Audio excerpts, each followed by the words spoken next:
Bonjour tout le monde, bienvenue sur Tech News. Nous avons aujourd'hui avec nous Monsieur Enzo, qui est consultant expert à Delaware en France et qui va être avec nous pour des topics parlant du data. Enzo, si tu veux faire une petite introduction de toi-même. Ouais, salut Dayat, salut Abdallah. Bah, écoutez, merci beaucoup de me recevoir aujourd'hui. C'est cool de pouvoir discuter un peu avec des Mauriciens, de discuter data. Oui, aujourd'hui, on va parler de comment on peut se lancer dans la data et même on ira un peu plus loin dans un deuxième sujet. Mais tu veux que je fasse une petite introduction de ce que j'ai pu faire, c'est ça, Oui, Dayat? Ouais. oui, oui, rapidement sur toi. Ouais, carrément. Donc moi, c'est Enzo Rido, j'ai 29 ans et ça fait 11 ans que je suis dans le monde de la data et le monde de l'informatique. J'ai commencé à faire mes armes en 2013 exactement à la métropole d'Aix-Marseille où j'ai commencé en fait à toucher et à découvrir le monde de la data par le prisme de tout ce qui était administration système et réseau. Donc j'étais vraiment dans la technique et dans l'informatique pure. Et j'ai fait plein de rebonds dans différentes ESN où j'ai fait des projets BI, data autour de SAP et autour de Microsoft. Et aujourd'hui, je travaille pour Delaware, comme je l'ai dit en préambule, et je suis Solution Leader Microsoft Analytics. Donc c'est un nom un peu compliqué pour tout simplement dire que je suis porteur de l'offre Microsoft Data pour le groupe Delaware dans l'entité France, ce qui implique d'aller faire de l'avant-vente, du rayonnement, du marketing autour de la data de chez Microsoft. Et aussi, j'ai un rôle, on le voit ensemble, Hidayat, on travaille ensemble sur des projets communs, où je fais aussi des projets autour de l'expertise Microsoft. Donc, je fais aussi, voilà, j'ai cette double casquette de faire du marketing, commerce et prospection, et aussi de la réalisation. Ok, super. Merci pour cette petite intro-là. À ce moment-là, j'aimerais bien comprendre, Enzo, demain, moi, en tant que développeur, comment je peux rentrer dans le monde du data. Tu nous as expliqué que toi, tu as eu l'opportunité, à un moment donné dans le carrière que tu as eu, de travailler sur des trucs qui soient Power BI ou des trucs qui sont dans l'écosystème de data. Toi, de ton point de vue, en tant que solution leader, on va dire, de Microsoft, on va pas être biased sur Microsoft aussi, mais en tant que solution leader dessus, comment toi tu vas guider les gens à venir dans ce monde de data? Oui, et c'est un très bon sujet parce que aujourd'hui, on va dire que c'est des notions qui font parfois un peu peur. Et moi, j'ai vu le monde de la data évoluer. Honnêtement, en 11 ans, le monde de la data, il a évolué. Il a évolué positivement, en effet. Mais en fait, il a évolué juste au niveau des outils et au niveau des noms qu'on va utiliser pour parler de certaines choses. En fait, ça fait 11 ans qu'on fait toujours la même chose. Le monde de la data, c'est quoi? C'est on a des solutions qui viennent générer de la data, des ERP, des CRM, des objets connectés. Toutes ces données générées, c'est en l'état de la donnée brute. Et cette donnée brute, on a besoin de la transformer pour aller prendre des décisions ou piloter une activité. L'exemple parfait, c'est des clients qui sont dans le retail et qui ont besoin de savoir la volumétrie d'objets vendus en magasin, le stock restant, etc. Toutes ces données en l'état, on les a, mais on a besoin de les transformer, de les adapter à un langage plus naturel pour prendre des décisions. Donc déjà, moi, le conseil que je donnerais, c'est de se dire de ne pas paniquer par rapport au monde de la data. Parce que je ne sais pas ce que tu en penses, Dayat, mais moi, je trouve que parfois, ça peut faire peur parce qu'il y a plein de terminologies, il y a plein de nuances, il y a plein de domaines. On parle de data science, de machine learning, de deep learning, de business intelligence. On parle de plein de choses, alors qu'en fait, on parle de choses basiques, à la base des bases. Donc, si moi, je dois donner un conseil déjà à ceux qui veulent se lancer dans la data, c'est commencer simple. Ne faites pas des choses compliquées. Ne partez pas sur des terminologies qui ne vous parlent pas, qui sont complexes. Moi, je conseillerais déjà aux gens de comprendre, OK, c'est quoi la data? À quoi ça sert? Pourquoi on a besoin d'avoir une information précise et travaillée? Et quand je parle de ça, d'ailleurs, je ne parle pas de solutions techniques. Hein. Je parle presque tu prends un livre, tu lis des gens qui ont écrit des thèses ou des théories sur la data, et tu commences petit à petit comme ça à mettre des pieds dans le monde de la data. Faut pas commencer tout de suite avec ses grands sabots, aller faire du Power BI ou aller faire du tableau, ou aller faire du machine learning par exemple. C'est trop rapide. C'est de commencer à la base des bases, de commencer sur la théorie, typiquement. Voilà. Une fois qu'on a ces éléments-là en main, qu'on sait, OK, à quoi ça correspond, à quoi ça sert, pourquoi il y a vraiment des enjeux autour de la data, là, on peut commencer à se spécialiser. Et il y a 3 grands métiers qui ressortent de plus en plus dans le monde de la data. On parle de data analyst, data engineer et data scientist. Auparavant, on avait des consultants qui faisaient tout. On appelait ça des consultants de data. Maintenant, on vient un peu plus spécialiser les métiers parce qu'on a besoin, au vu des outils, de les spécialiser un peu plus. Mais dans l'idée, voilà, c'est de se dire aussi, par rapport à ces 3 métiers, il y a plus ou moins des prérequis nécessaires pour pouvoir y rentrer. Un data scientist, par exemple, tu as quand même besoin d'avoir une formation assez scolaire autour des mathématiques, de l'algorithmie, des statistiques aussi, que tu ne peux pas forcément apprendre rapidement ou simplement, alors qu'un métier de data analyst, c'est plutôt quelqu'un qui va venir prendre des données qui lui ont été préparées et les mettre en forme pour une équipe métier, par exemple. Donc là, ta seule limite fonctionnelle, elle va être autour de la connaissance du métier, parce que la partie technique, elle s'apprend plutôt facilement, la partie restitution, typiquement. Ça, tu vois, c'est des nuances qu'il faut avoir en tête aussi, hein. C'est que data scientist, tu le deviens pas du jour au lendemain. Data analyst non plus, mais tu le fais plus rapidement, quand même. Et après, tu as un rôle de data engineer, qui est un peu, moi, j'aime bien dire, le plombier de la data. C'est celui qui va créer les tuyaux entre tes données sources et tes données cibles. Donc, ton ERP, ton CRM, faut que tu fasses transiter ces données. Le data engineer a le rôle de faire transiter les données, de s'assurer que le flux il est continu, que la qualité de la donnée elle est correcte, etc., etc. Et ça, pareil, c'est un métier qui est un peu plus complexe à appréhender parce que ça demande des connaissances techniques, informatiques qu'il faut appréhender aussi. Tu vois, typiquement, sur le projet sur lequel on est actuellement, Hidayat, hein, on a besoin de comprendre c'est quoi le cloud, c'est quoi les solutions on-premise, comment tu optimises de la RAM, du CPU, toutes ces notions-là. C'est pas des choses que tu connais naturellement ou facilement. Voilà. Donc, premier step, on comprend ce que c'est la data. Deuxième step, on comprend les métiers qu'il y a dans le monde de la data. Et dernier step, on choisit un métier. OK, moi, je suis plus à l'aise à me lancer dans tel et tel métier par rapport à mes compétences, par rapport à mon background. Je suis plus à l'aise à aller faire de la mathématique, de la statistique, de l'algorithmie. Ou au contraire, j'ai plutôt une fibre artistique, relationnelle, utilisateur fonctionnel. Je vais faire data analyst, etc., etc. Voilà. Je sais pas ce que tu en penses déjà sur cette démarche-là. Pour te dire franchement, c'est très clair. Pour commencer, tu commences par la base que j'apprécie. En termes de base, définitivement, si on ne comprend pas la base, on ne pourra pas s'aventurer. Et définitivement, si on n'a pas aussi la base, on va être dans un qu'on appelle, on a tous les terminologies devant nous. Ce sera comme si, en anglais, ça s'appelle un riddle, sera dans tous les sens. C'est ça le premier truc que j'ai bien apprécié. Le truc que tu as mentionné, que j'aimerais bien reprendre dessus, c'est en termes de rôle. OK? Oui. Parce que ça, le truc qui est important aujourd'hui, ce sont des rôles qu'on n'a pas entendus, on va dire 50 cela, tu vois, 50 Oui. ans de cela. Et comme tu disais catégoriquement, c'est pas seulement dans le monde du data, hein, c'est même en tant que développeur, tu n'avais pas le truc qu'on appelait front-end engineer, back-end engineer. Et aujourd'hui, ça commence à se spécialiser dans les mondes très spécifiques.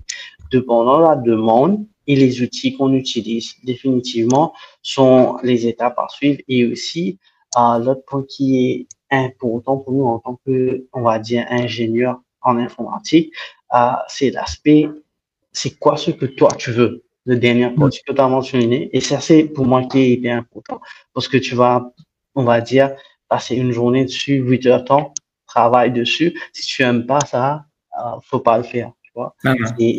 C'est catégoriquement ça. Bon, Enzo, je pense que ce topic-là, c'est parfait. Si tu as d'autres opinions, tu veux ajouter dessus ou tu es OK dessus? Non, c'est très clair et c'est vrai que tu as raison. Si on fait un parallèle avec les métiers de la data et du monde du développement, le front-end engineer ou développeur, pour nous, ça va être le data analyst, par exemple. Tu vois, c'est un peu l'artiste. Toi, tu vas aller faire du CSS, du HTML, etc. avec des langages dédiés. Et le back-end engineer, là, c'est plutôt sur voilà, des flux plus poussés, vraiment le moteur même de la machine. Ben, nous, c'est le data engineer. Le front-end engineer égale data engineer. Le front-end engineer égale data analyst. Le back-end engineer égale, pour nous, le data engineer. Voilà.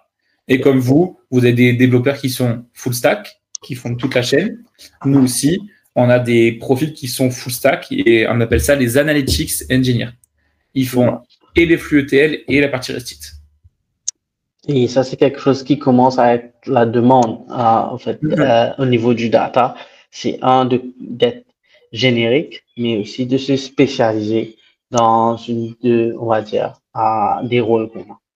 OK? Je pense que c'est bon. Si tu veux, on peut prendre le deuxième topic. Le deuxième topic, c'est le MS Fabric. OK. Oui. Bon, sur MS Fabric, moi, j'aimerais bien comprendre aujourd'hui, tu vois, en tant que solution lead, qui porte, on va dire, le drapeau Microsoft à Delaware. Et j'apprécie bien, on a collaboré ensemble récemment. Et ce que j'apprécie avec l'angle que tu as, on va dire, montré au niveau du MS Fabric, c'est aussi cette analyse que tu viens de mentionner aussi, hein, au niveau du business, comment comprendre le business avant et puis de donner une solution. Mais aujourd'hui, en gros, moi, j'aimerais bien comprendre parce que c'est un peu le hype où on va spécifiquement avec le monde du data. C'est le hype au niveau du MS Fabric. Okay? Pourquoi c'est le hype? C'est aussi parce que Microsoft est en train de pousser massivement dessus. On voit tout le monde qui est en train de parler de ça, mais j'aimerais bien comprendre, de ton point de vue d'un solution leader, comment tu vas expliquer à quelqu'un c'est quoi MS Fabric, hein? Deuxième, c'est comment on peut rentrer dessus ou essayer de l'apprendre. Ouais, ok. Ben, écoute, déjà, moi, je peux présenter une petite slide si tu veux Oui. pour illustrer rapidement à quoi ça correspond. Mais ce qu'il faut savoir, c'est qu'en effet, MS Fabric, c'est, on va dire, je pense que vous voyez mon écran maintenant. Oui, on voilà. peut le voir. Voilà, super. Moi, c'est une slide que j'aime bien présenter très souvent, donc je vais me rappuyer sur ça. Mais ce qu'il faut savoir, tu as raison, on parle beaucoup de Microsoft Fabric parce que justement, c'est le nouveau fer de lance de Microsoft. Microsoft investit en masse sur ce sujet parce qu'ils y croient vraiment, ils sont persuadés que l'outil fonctionnera. Donc, on a cette hype autour parce que Microsoft le veut bien et parce que aussi l'outil plaît. L'outil est intuitif, l'outil marche bien, l'outil est cohérent. Et c'est pas juste parce que c'est joli et parce que c'est Microsoft qu'il y a de la hype. Il y a une vraie raison, il y a un vrai enjeu derrière qui est une notion de simplifier et d'unifier. Je vais revenir juste après sur Fabric, juste pour introduire et expliquer les propos que je vais évoquer juste après. Ce que tu vois à l'écran ici, c'est le landscape data de tous les outils qui existent dans le monde de la data pour aller faire tous les rôles dont on a parlé précédemment.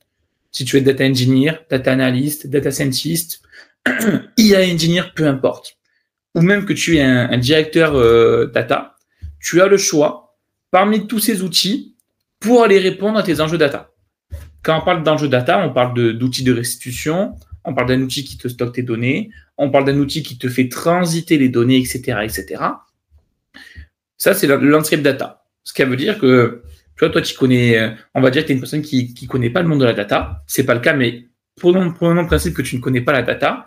Et là, je te dis, Hidayat, construis-moi une plateforme data sur la base de tous ces outils. Il va falloir que tu réfléchisses quelle licence il faut que je prenne pour chaque outil, que tu comprennes comment chaque outil fonctionne. Est-ce que chaque outil est compatible avec un autre outil? Est-ce que Google est compatible avec Power BI? Est-ce que Talend est compatible avec Snowflake?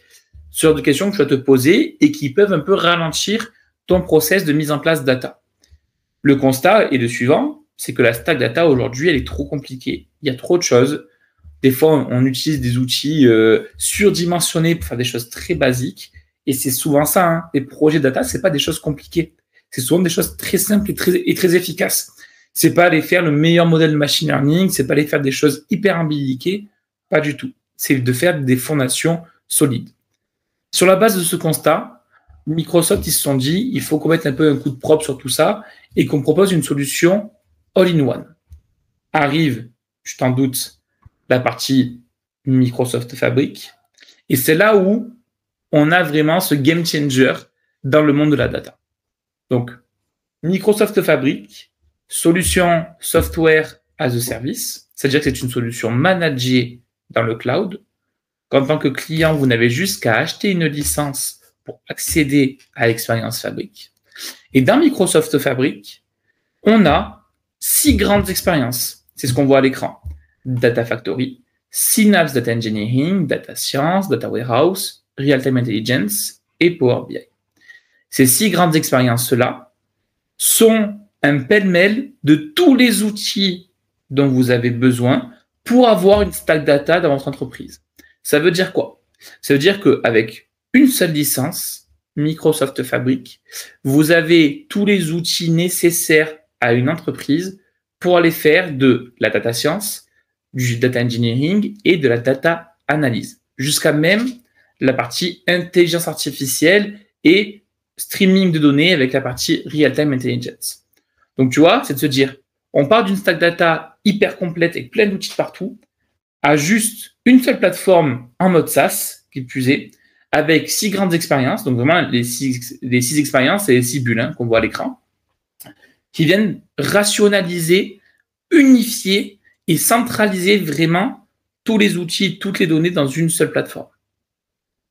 Et cette partie-là, elle va même plus loin, parce qu'en soi, moi j'aime bien le dire, j'ai pas de problème à le dire, Microsoft, de faire juste, de prendre tous les outils et de les mettre dans une seule plateforme, c'est pas révolutionnaire. Je suis désolé, mais c'est pas révolutionnaire. C'est pas ça qui va changer la face du monde et c'est pas ça qui change non plus la stack data dans ses fondations. Ce qui est vraiment révolutionnaire et game changer dans Fabric, c'est que tous ces outils qu'on voit à l'écran sont basés sur un seul et même lac de données. C'est ce qu'on voit ici, la partie OneLake, juste là. Et ce OneLake, c'est quoi? C'est vraiment les fondations même de votre data platform.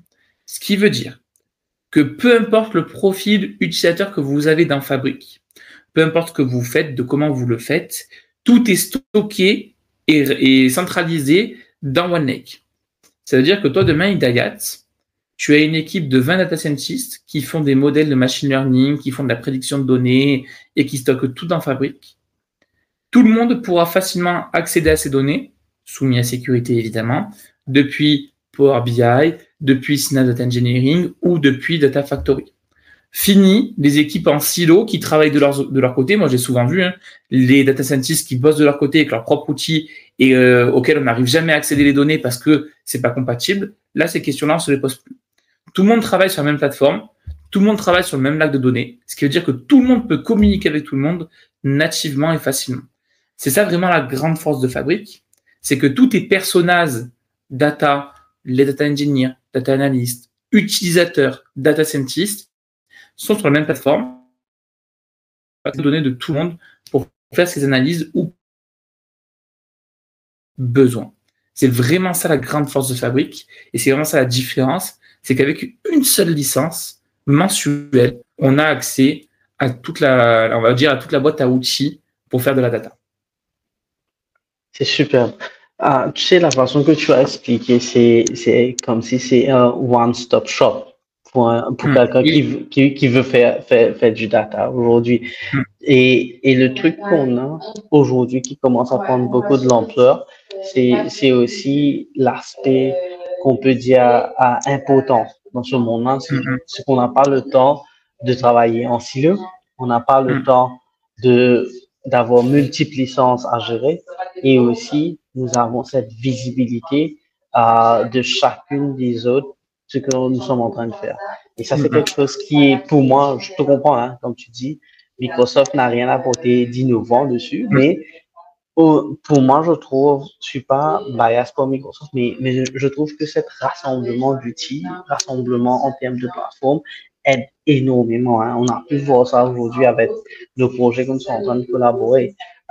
Quand tu as une architecture où tout est carrément éparpillé, et maintenant tu dois reprendre tout cela et mettre ça dans un flux de données pour emmener à quelque chose qui est, on va dire, pour prendre des décisions de valeur en termes de millions d'euros ou plus, ça te montre l'importance à comment un outil comme Fabric aujourd'hui peut t'aider et peut t'apporter de plus de valeur. Est-ce que tu as d'autres points que tu voulais remonter dessus sur MS Fabric, Enzo? Alors oui, un petit point aussi, c'est que tout ce qu'on voit à l'écran, en fait, c'est rien de nouveau. Ils n'ont rien créé de nouveau, hormis la partie Real-Time Intelligence qui est quand même assez nouvelle dans l'écosystème Microsoft Data, même si on avait des équivalences auparavant. Il faut savoir que Fabric, ça existe depuis mai-juin 2023. On a eu accès à la preview de Fabric en mode test, etc. Et la General Availability, elle a été poussée en novembre 2023. Donc, les projets autour de Microsoft Fabric, ils ont pour la plupart commencé tous en janvier 2024. Et on pourrait croire que l'outil il est tout récent, tout neuf, que ça n'a pas bien fonctionné. Et ça peut faire peur parfois. Gardez juste en tête que tout ce qu'il y a derrière Microsoft Fabric s'appuie sur des technologies Azure Synapse Analytics. Azure Synapse Analytics qui existe depuis des années chez Microsoft, qui a été éprouvé que ça fonctionnait bien, que ça fonctionnait fort. Ce qui veut dire que si ça fonctionnait bien sur du Azure Synapse, ça fonctionnera bien aussi sur du Microsoft Fabric. Le OneLake, c'est du Azure Data Lake Gen 2. Data Factory, c'est du Power BI Online. Synapse Data Engineering, c'est du SQL Server on-prem, du SQL Server on Azure, par exemple. La partie Synapse Data Science, c'est la partie notebook qu'on avait aussi. Donc, il n'y a rien de nouveau techniquement parlant. C'est juste un rebranding marketé un peu plus joli, un peu plus sexy autour de Fabric. Ce qui veut dire que la solution, elle est nouvelle parce que le nom est nouveau. Mais derrière, c'est des fondations qui sont très solides techniquement chez Microsoft. Voilà. Ok, j'aurais une dernière question pour toi. En termes de IA, j'aimerais bien savoir où on se positionne dans MS Fabric. On a pu comprendre, on a l'écosystème du data, surtout le data warehouse, le data factory. Nous avons tout ce qu'on appelle aujourd'hui ce qu'on a besoin pour développer notre stratégie data dans un vue un peu plus simple. Mais moi, j'aimerais bien savoir, aujourd'hui, avec le monde de IA, où la collaboration en data et IA commence à être, tu sais, le volcan que tout le monde veut voir, veut essayer de mettre la main dessus. Mais j'aimerais bien comprendre où MS Fabric apporte cette, on va dire, touch IA dessus. En fait, elle apporte à deux niveaux. Premier niveau, c'est Fabric, sa grande force aussi, et son gros game changer, c'est OneLake, en effet, mais c'est aussi Copilot. Donc Copilot, c'est le premier niveau auquel on a accès à l'IA dans Fabric. Copilot, c'est quoi? C'est un assistant virtuel, au même titre qu'on a avec ChatGPT. D'ailleurs, ça s'appuie sur les mêmes technologies de OpenAI de ChatGPT. Donc Copilot, c'est un assistant qui va intervenir dans chaque expérience pour vous aider à développer des flux d'alimentation, à développer des scripts autour de la data science, des scripts en Python, par exemple, à créer du SQL Server, ou à aller créer des rapports Power BI, par exemple. Donc, Copilot, c'est vraiment votre assistant ChatGPT pour créer des visuels Power BI, créer des flux, etc., etc. Il intervient, il est saupoudré dans toute la suite Fabric pour aider les développeurs à aller plus vite, à aller plus loin, à corriger du code, etc. Ça, c'est le premier niveau. C'est vraiment votre assistant ChatGPT dédié à Fabric. D'ailleurs, Copilot, il existe aussi dans Office 365, etc., etc. Deuxième niveau, et là, tu as raison, l'émergence de l'IA, elle est folle. Clairement, elle est folle. Tout le monde veut en faire, tout le monde veut voir ce que c'est, à quoi ça sert, comment on le fait. Et tu le sais aussi bien que moi, Hidayat, hein, l'IA, pour fonctionner, son essence même, c'est la donnée. Pour faire parler une IA, pour la faire travailler, pour la faire répondre, pour générer du contenu, elle a besoin d'informations, elle a besoin de données. Dans Fabric, on a la capacité, de par justement la structure même de Fabric, avec toutes les expériences qu'on a à l'écran, la manière dont on stocke les données, etc., on a la capacité à aller alimenter une intelligence artificielle avec de la donnée qu'on a stockée dans Fabric et qu'on a rendue propre et cohérente. Parce que il y a une image, moi, que j'aime bien, c'est un mème où on demande à une IA de reconnaître entre des chihuahuas et des cookies à quoi ça correspond. Et ça, c'est la qualité même de la donnée, hein, typiquement. Hein, c'est que on peut faire dire n'importe quoi à une IA si la donnée en amont, elle n'est pas cohérente. Le fameux cheat in, cheat out, il est encore plus vrai avec de l'IA. Donc, deuxième niveau de l'IA, c'est dans Fabric. On sait mettre à disposition des données qui sont structurées et bien structurées pour des projets d'intelligence artificielle, de machine learning, etc. Parce que Fabric, l'essence même de Fabric, c'est quoi? C'est une plateforme data. Voilà. Et dans la plateforme data, on sait stocker des fichiers au format Parquet, on sait stocker des fichiers au format Delta Lake pour rendre tout ça disponible à une intelligence artificielle qui va se nourrir de ces données. Voilà. Super, désolé, j'étais en mute. Super, merci. C'était très clair, Enzo. Je te remercie pour ta présence dessus et merci pour on va dire, cette façon très, je vais dire, innovante et spécifique que tu nous as montré, tout en, tout en ne pas être bias sur Fabric, mais pour Microsoft. Mais c'était hyper intéressant. Merci et bonne journée à toi aussi. Merci, Dayat. Merci tout le monde. Au revoir.